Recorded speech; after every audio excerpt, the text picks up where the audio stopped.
Hey guys, it's me, Kat, the Nerdy Crafter. I'm not doing a crafting one for this, but it is, I think, day 5 of my 13 Nights of Halloween. I just posted a makeup tutorial, and I'm just gonna say I'm not a makeup artist, so if it doesn't look 100% like what some of the other people on YouTube put out, that's okay, that's just what I did. Alright, but today I'm going to bring you a quick little video about some facts about Halloween. I was originally going to save this for Halloween, but I think I might just make that video where I show off the costume I'm going to wear when I pass out candy to the trick-or-treaters. Alright, so about 2,000 years ago, there was this pagan holiday called Samhain, and it was celebrated on November 1st. So on October 31st, people left food and wine for ghosts that they believed roamed around the earth. And to keep them at bay, so when they could leave their house, they would wear masks, probably, looking like ghosts or whatever they thought they looked like back in the day, just to keep them at bay and they could, leave the house in peace. And they could blend in. Samhain became All Saints' Day by probably the Catholic Church in about the 8th century, and it was also known as All Hallows. So, since, that day was celebrated November 1st, All Hallows Eve became October 31st, or is what we know it as Halloween. And just like Christmas Eve, that's kind of how that fits in. Like Christmas Eve is the eve before Christmas, and then Halloween is the eve before All Saints' Day, which is also 2 days before All Souls' Day, and I'll get into that in a minute. There are 2 terms that I found when researching this as well. There's guising, which is where kids would go door to door, and they would perform like singing, poetry, jokes, just like perform for the people that they're going door to door for, and in exchange they would get like food, wine, money, other kinds of offerings for that. And then souling is November 2nd. It's when the needy would go door to door and they would ask for what they would call soul cakes. And they would get these soul cakes, and in exchange for that, they would pray for that family's deceased members.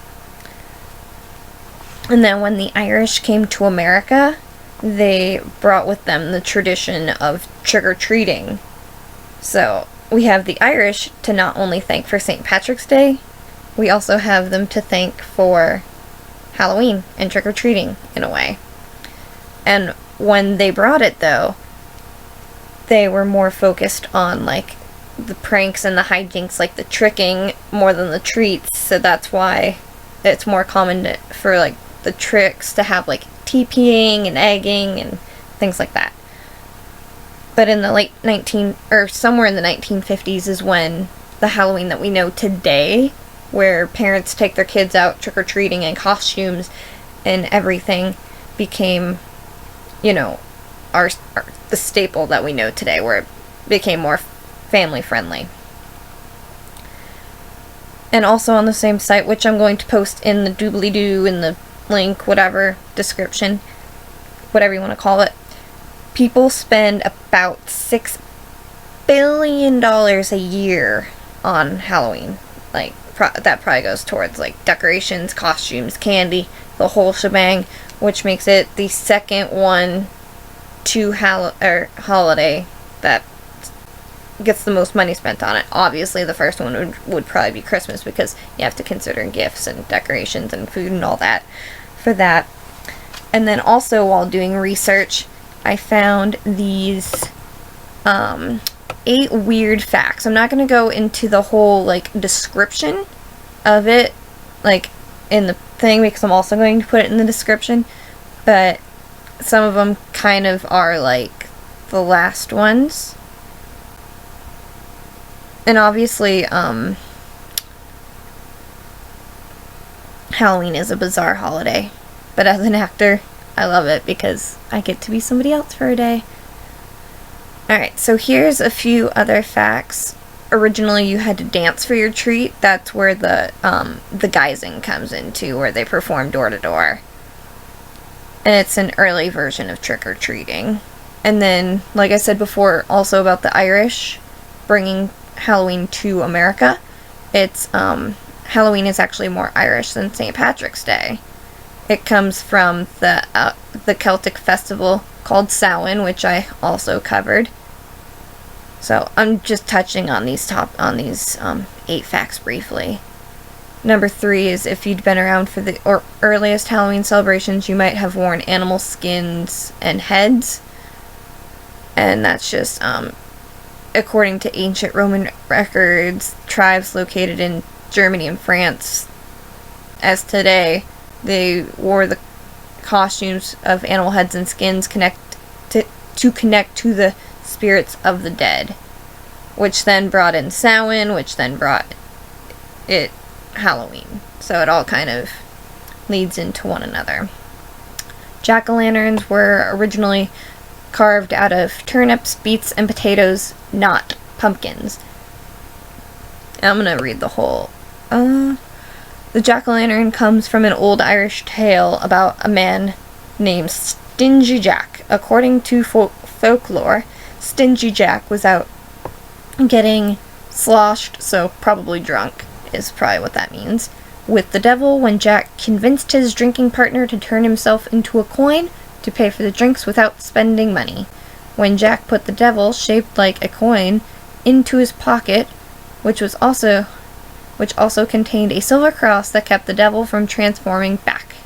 Jack promised to free the devil as long as he wouldn't bother him for a year, and if he died, the devil could never claim his soul. Jack tricked the devil again later, getting him to pick a piece of fruit out of a tree and then carving a cross into the bark when the devil was in the branches.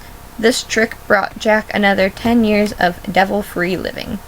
When Jack finally died, God decided he wasn't fit for heaven, but the devil had promised never to claim his soul for hell.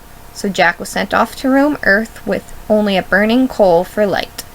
He put the coal into a turnip as a lantern, and Stingy Jack became known as the Jack of the Lantern, or Jack-o'-lantern. Based on this myth, the Irish carved scary faces into the turnips, beets, and potatoes to scare away Stingy Jack or any other spirits of the night. That fact I did read word for word from the article, just because I thought it would be easier to do it that way than to try and sum it up. But I think that's pretty cool that they would carve, not like, we do pumpkins now, but to think that back in the day, they carved those kinds of, turnips and things to ward off evil spirits, whereas we just do it for fun and carve it just because. Oh, this is cool. Halloween used to be a great day to find your soulmate. In some parts of Ireland, people celebrated Halloween by playing romantic fortune-telling games.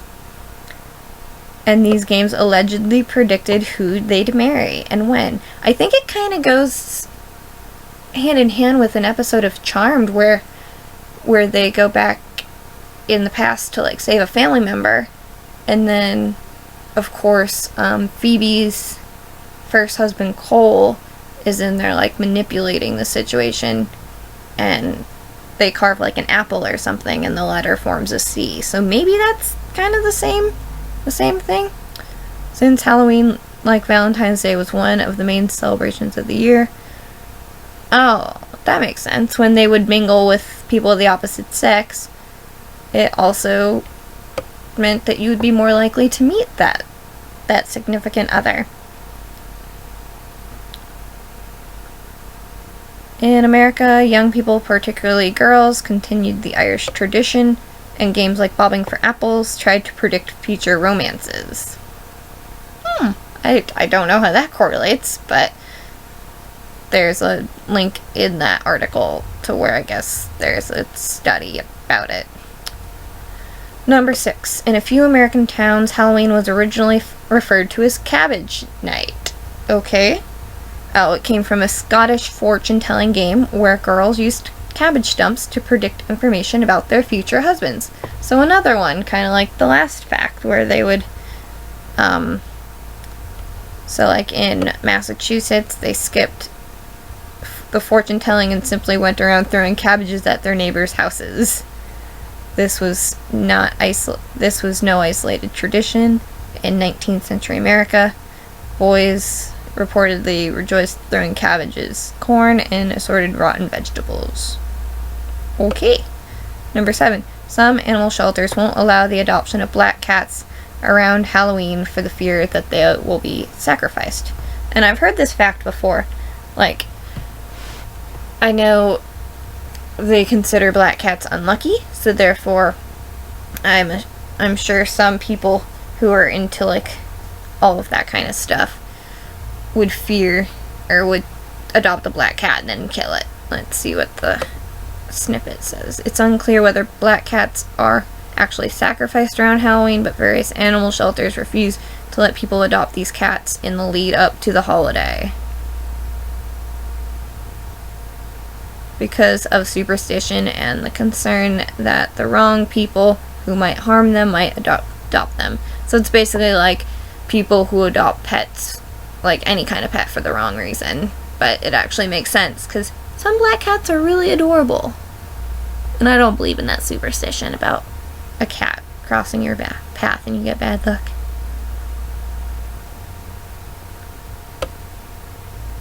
Okay. And number 8. Studies have shown that Halloween actually makes kids act more evil. Interesting. As a website points out, putting costume-wearing kids into groups and introducing a clear objective desire, such as candy, has been shown to lead to de-individuation. This psychological term explains what happens when a group of maturing young minds begins to care less about the consequences of their actions, leading them to do things that they might not do alone. So that kind of goes back to the 1950s, or before the 1950s probably, when they do like the tricks instead of the treats, which also kind of leads into Devil's Night, which is the 30th. So it's like the eve of Halloween, where they get into more mischief, and that's probably what this is kind of pointing to. Oh, and it says also in here that a study showed that kids who were unsupervised, so probably the ones that are actually old enough to go out on their own,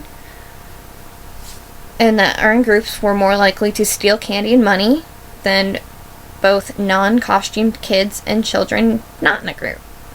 So probably like the ones with the parents and just kids who are going around getting candy and not necessarily dressing up, which I think you should dress up anyway. And another study found that children wearing masks were significantly more likely to take more Halloween candy than they were supposed to if they believed there was no adult supervision. So what I'm thinking from that fact is that, you know, like some people just put out the candy bowl that says, hey, take a piece, and some kids will just go up and take the whole bowl. I know I was always tempted to as a kid, but that's just because I have a big sweet tooth. So that's it for the 8 facts and just a little bit about Halloween. I hope you enjoyed it.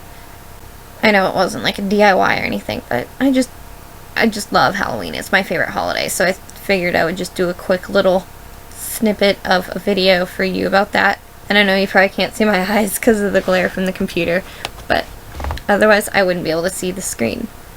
So I hope you enjoyed this video. If you did, give it a like with that thumbs up button. And if you're not already subscribed, please do so by hitting that subscribe button. It's red and down there, or the little annotation on the screen.